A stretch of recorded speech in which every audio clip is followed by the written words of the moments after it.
All right, here at home, a lot of ripple effects of what is happening in Israel. The president of the University of Pennsylvania has resigned after intense backlash following her congressional testimony on campus anti-Semitism. The university announced Liz Magill's resignation over the weekend in a letter that reads in part, quote, President Liz Magill has voluntarily tendered her resignation as president of the University of Pennsylvania. Magill, along with the presidents of Harvard and MIT, testified before the House Committee on Education and the Workforce last week and dodged questions from Republican Congresswoman Elise Stefanik of New York on whether students calling for the genocide of Jews violates their school's code of conduct. Following the news of Magill's resignation, Congresswoman Stefanik called for the leaders at Harvard and MIT to also step down. Let's bring in the host of the podcast On Brand with Donny Deutsch, and political and investigative reporter at the New York Times, Nick Confessori. Nick, what do we know about the other university presidents, the potential that they too may step down? Any word on that in terms of all the reaction to the testimony? Well, look, the board of MIT put out a statement supporting the president of MIT. There are calls for the president of Harvard, Claudine Gay, to step down. She also has a counter move of professors and people who were saying, no, that's wrong. She should not be asked to step down. I think that the attacks on these people from the middle and the right in the last few days in some ways have turn the tables a bit to firm up some of their support on campus. People are asking, should they be judged by their worst moment? And it's up to the schools to decide who will lead them in the end. So, yeah, it's really a stunning set of events. And Donny, I want to talk about the president of UPenn stepping down. I'm sort of several minds about it, just because in this age of people getting canceled and cancel culture, and there doesn't seem to be a lot of room for learning. And I'm sort of sensitive to someone who tries to apologize or tries to see the light. And so I'm sort of two minds in terms of her resigning. Having said that, on top of what I've just said, the question wasn't, how do you feel about the call for the genocide of Jews? It was, is it part of your university's code of conduct?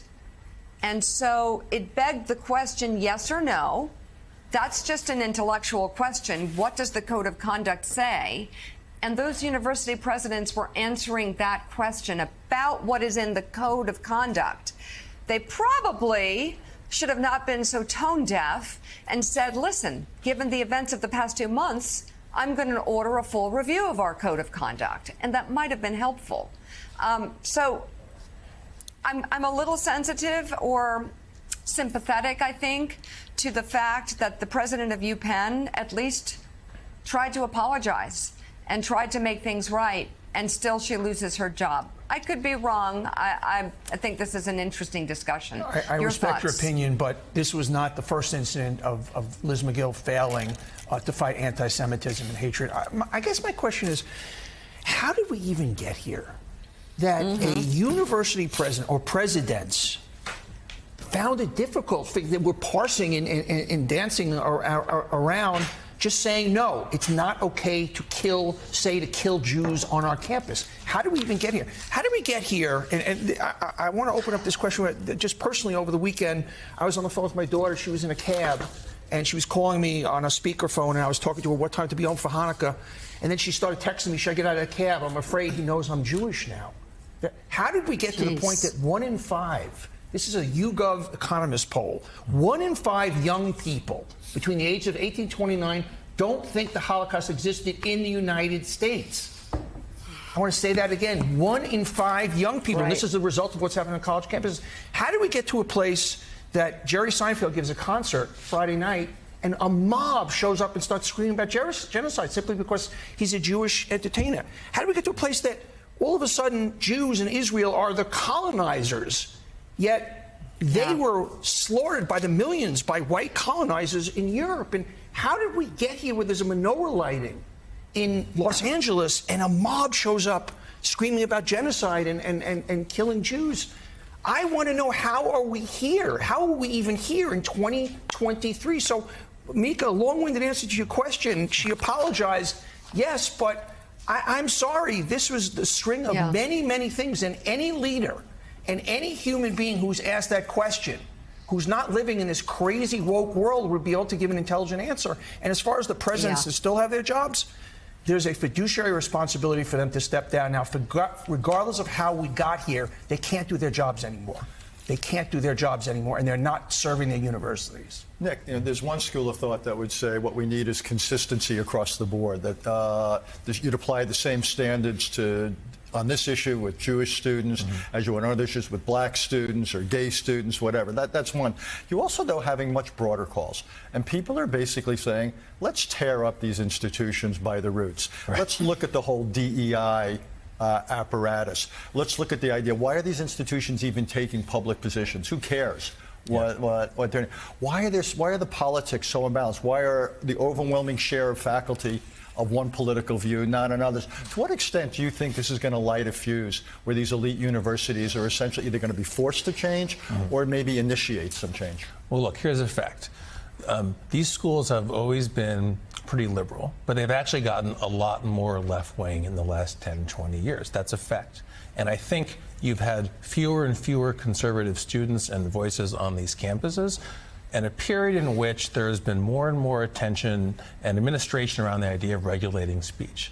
And I will say that the people I follow and talk to who most defend pure free speech said the answers they gave were technically correct at that hearing. Technically correct. Not human. Unsatisfying from a human moral perspective, but technically correct. And what was infuriating to them was it's so inconsistent, because they can point to and catalog 10, 20, 30, 40 examples of conservative speech and sometimes liberal speech being censored or diminished on these schools. So the question is really, do you have a regime of true free speech at these schools where everything short of real calls to violence is accepted?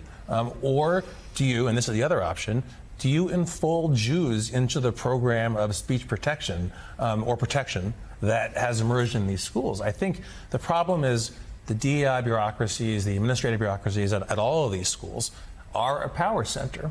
And the easiest thing for them to do is say, yes, we include Jews in the groups of people who are disadvantaged or oppressed, and you can't attack them. The hard thing is to step back and say, perhaps we have gone too far in regulating the speech of students, and we have to rethink how to do it. The problem is when you have initiatives that protect certain groups and don't protect other groups, you're creating a hate situation. You're creating the other in this situation. And I'm going to come back to something, and Joe has been so passionate about this, and we could talk about free speech, but it still comes back to somehow when it's about Jews, it falls into a different category. Yep. Why is that? And I have some theories, but I'm not going to give the answer to it. But why? This would not be happening if it was any other group. And I want to applaud my friend Joe because he's the first to kind of talk about this way. Yeah. But that's the big question. Why? And I think, Donnie, to your point, I think it's why it's important perhaps these university presidents step down, or at least the one from UPenn has. And, you know, it's part of a bigger problem and a blind spot that just shouldn't be there in this day and age. Donnie, thank you for coming on, and New York Times reporter Nick Confessore, thank you both very much for coming on this morning.